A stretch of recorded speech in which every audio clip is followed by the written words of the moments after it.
Breaking news చూస్తున్నాం. రంగారెడ్డి జిల్లా కోకాపేటలో అక్రమ నిర్మాణాలపై అధికారులు కన్నెర్ర చేశారు. సర్వే నెంబర్ 147లోని ప్రభుత్వ భూమిని కబ్జా చేసి కొంతమంది అక్రమ నిర్మాణాలు చేపట్టారు. దీనిపై గండిపేట తహసీల్దార్ విచారణ జరిపి జేసీబీల సాయంతో అక్రమ నిర్మాణాల తొలగింపు ప్రక్రియ చేపట్టారు. భారీ బందోబస్తు నడుమ కూల్చివేత పర్వం కొనసాగుతుంది.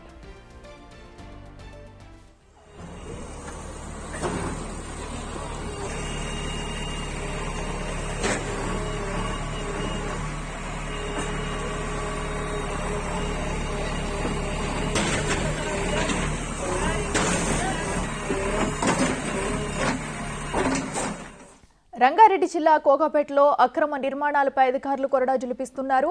అయితే సర్వే నెంబర్లోని 147లో ఉన్న ప్రభుత్వ భూమిని కబ్జా చేశారంటూ కూడా కొంతమంది అక్రమ నిర్మాణాలు చేపట్టారు. అయితే దీనిపై గండిపేట తహసీల్దార్ విచారణ జరిపి జేసీబీల సాయంతో అక్రమ నిర్మాణాల తొలగింపు ప్రక్రియ అయితే ప్రస్తుతం చేపట్టారు. అయితే భారీ బందోబస్తు నడుమ కూల్చివేత పర్వం కొనసాగుతుంది. ఘటనా స్థలంలో కూడా భారీ బందోబస్తు ఏర్పాటు చేసి ప్రస్తుతం ఈ అక్రమ కట్టడాలైతే కూల్చివేస్తున్నారు అధికారులు.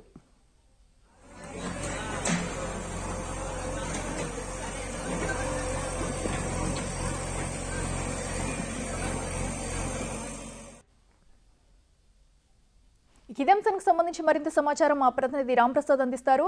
రాంప్రసాద్, చెప్పండి, మరి కోకాపేటలో అక్రమ నిర్మాణాలను అయితే కూల్చివేయడం జరుగుతుంది. అసలు ఈ నిర్మాణాలు ఎవరివి ఏంటన్నది డీటెయిల్స్ ఏంటి? అఖిల, మనం చూస్తున్నాం హైదరాబాద్ వ్యాప్తంగా కూడా గత కొద్ది రోజులుగా ఇటు హైడ్రా కూల్చివేతలు కొనసాగుతున్నాయి. ఇదే క్రమంలో మనం చూస్తే సమీపంలో ఉన్నటువంటి ఏదైతే మన మున్సిపాలిటీలు ఉంటాయో వాటి పరిధిలో ఉన్నటువంటి అక్రమ నిర్మాణాలను కూడా ఇటు రెవెన్యూ అధికారులు గుర్తించడంతో పాటు అటు కూల్చివేతలకు కూడా చేస్తున్నారు. మనం ప్రస్తుతం ఈ రోజు మాత్రం గమనిస్తే కోకాపేటలో అక్రమ నిర్మాణాలపై అయితే ఇటు రెవెన్యూ అధికారులు కొరడా జులిపించిన పరిస్థితి. సర్వే నెంబర్ 147లో వెలిసిన అక్రమ నిర్మాణాలు 147 ప్రభుత్వ భూమి కావడంతో అందులో అక్రమంగా ఏదైతే నిర్మాణాలు చేపట్టినటువంటి కబ్జాదారులు వారికి సంబంధించినటువంటి ఒక అక్రమ నిర్మాణాలను ఇటు రెవెన్యూ అధికారులు పోలీస్ బందోబస్తు నడుమ అయితే జేసీబీల సాయంతో కూల్చివేతలు కొనసాగిస్తున్నారు. మనం ముఖ్యంగా చూడవచ్చు, ఏదైనా ప్రభుత్వ స్థలంలో ఇటు అక్రమాలకు పాల్పడితే ఇప్పుడు ప్రభుత్వం తరఫున కానీ ఇటు హైడ్రాకు సంబంధించి కానీ రెవెన్యూ అధికారులు కానీ కూల్చివేయడంలో కొంత కొరడా చూపిస్తున్నటువంటి పరిస్థితులను అయితే మనం కొద్ది రోజులుగా చూస్తున్నాం. ఎందుకంటే హైదరాబాద్ వ్యాప్తంగా జరుగుతున్నటువంటి కూల్చివేతలను దృష్టిలో ఉంచుకొని మనం కొన్ని ప్రాంతాల్లో ముందస్తుగానే అధికారులు స్పందిస్తున్నటువంటి పరిస్థితి. రెవెన్యూ అధికారుల లేదంటే ఇరిగేషన్ శాఖ అధికారుల నోటీసులు ఇవ్వడం ఇవన్నీ కూడా ఏంటంటే ఆయా పరిధిలో వస్తున్నటువంటి అధికారులు స్పందించినట్లయితే తదుపరి హైడ్రా చర్యలు తీసుకుంటుంది. హైడ్రా చర్యలు తీసుకున్న అనంతరం ఈ యొక్క అక్రమాలకు ప్రేరేపించినటువంటి సదరు అధికారుల మీద కూడా చర్యలు తీసుకున్నటువంటి పరిస్థితులు హైదరాబాద్ వ్యాప్తంగా గత కొద్దిగా రోజుల్లో మనం చూస్తున్నాం. మనం గమనించవచ్చు, హైదరాబాద్ లోని చందానగర్ కానీ అదే విధంగా బాచుపల్లి ఏరియాలో జరిగినటువంటి అక్రమ నిర్మాణాల కూల్చివేత అనంతరం ఇటు హైడ్రా అధికారులు కూడా ఇటు క్రిమినల్ కేసులు కూడా పెట్టడం జరిగింది అధికారుల పైన.